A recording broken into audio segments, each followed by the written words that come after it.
Alright, so today we're going to build some running boards for the Phazer. I already have my metal cut and bent.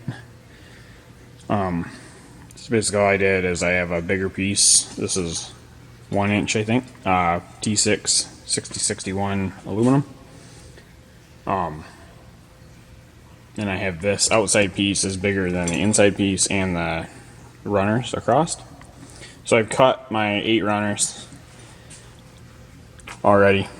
I have the length written on them for where they go in the assembly, which actually I'm backwards right now to the whole thing. But then I have a piece that connects the front, and I have a piece that connects the back.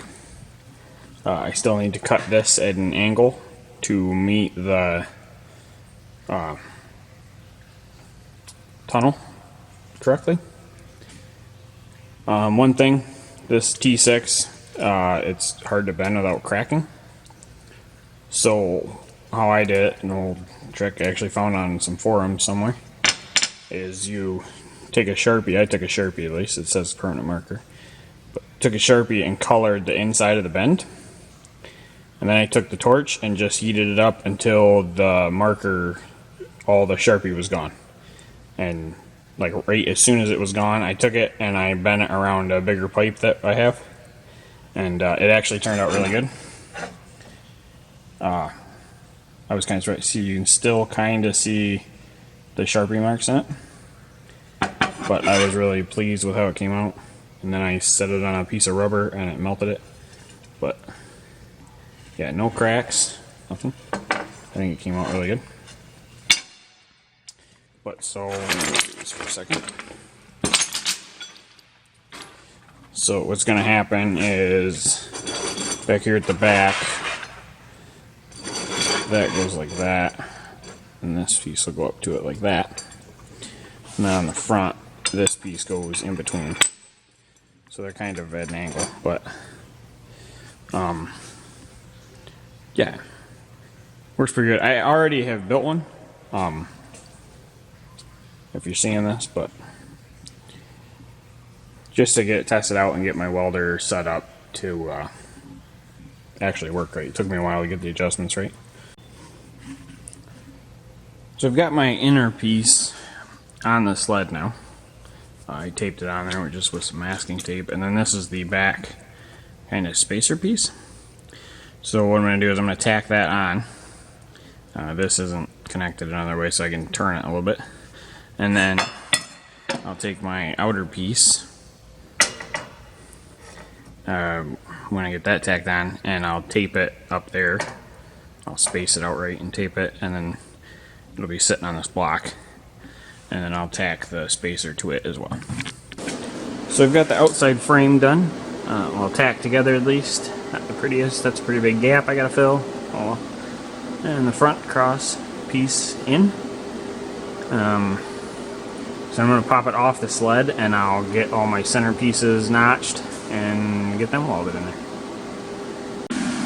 So we've got the running board off, and I have it welded. Not the best, but it's welded. And I've marked everywhere that a cross piece is going to be. So I run them out from the sled, out and back. So now I just have to take all of my cross pieces and my burr bit. I use this on this front piece and it worked pretty good. So I'm going to do all of these, and we'll see. We'll see how it turns out. I'm going to try on this one to make everything a little more uniform. I'll show you the other one when we get done with this. And it's just, they're not evenly spaced. So I'm going to try and do a little better job with this one. So here we have it. I have all the cross pieces cut and notched as best I could. It worked a little better with the burr bit than how I was doing it.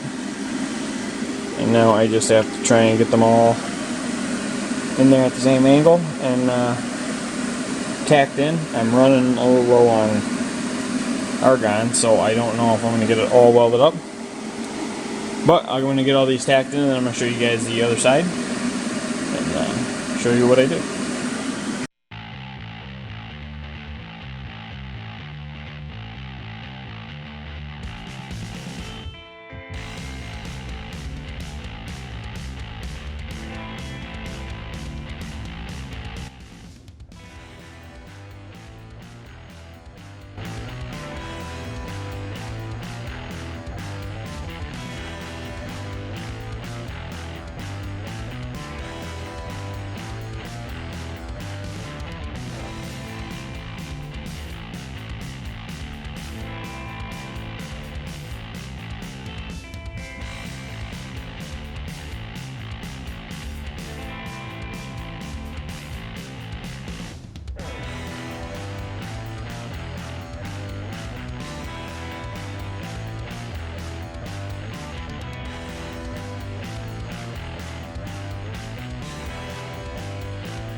Alright, so there we go. I got all the centerpieces tacked in. Pretty good. It looks a lot better than the other side does. Only dipped the tungsten a few times. Yeah.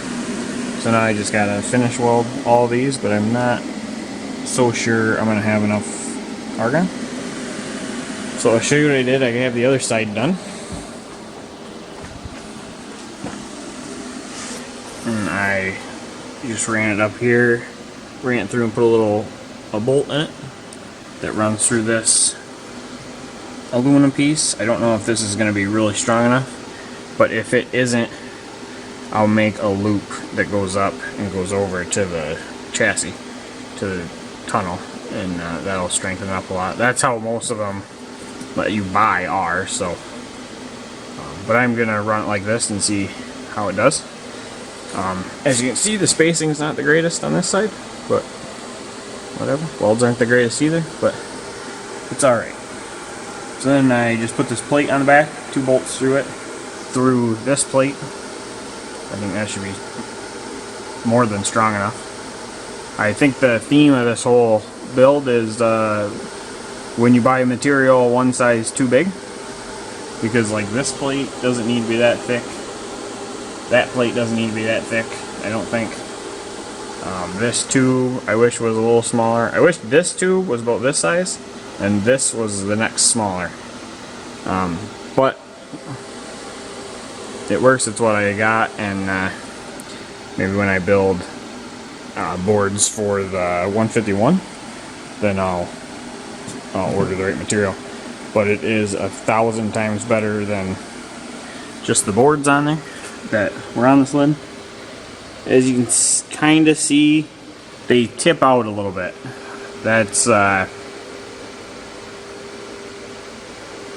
don't know, it's a beginner's mistake on my part, I guess, because I just ran this under this, and I should have like cut a piece out of this pipe to bring it up and have everything level, but I didn't. But it's still like 1,000 times better. And then I have little screws to go in all over the place.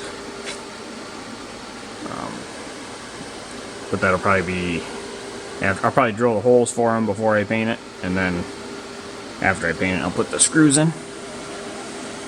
But yeah, I think it came out pretty good. So when I cut the tunnel, I left a little 1/2 inch the running board down there to set this pipe in, and then once I get it all done, I'll rivet the tunnel to this pipe. I'll probably rivet that bottom piece right to the inside pipe, just for a little more rigidity. But yeah, it's nice and strong.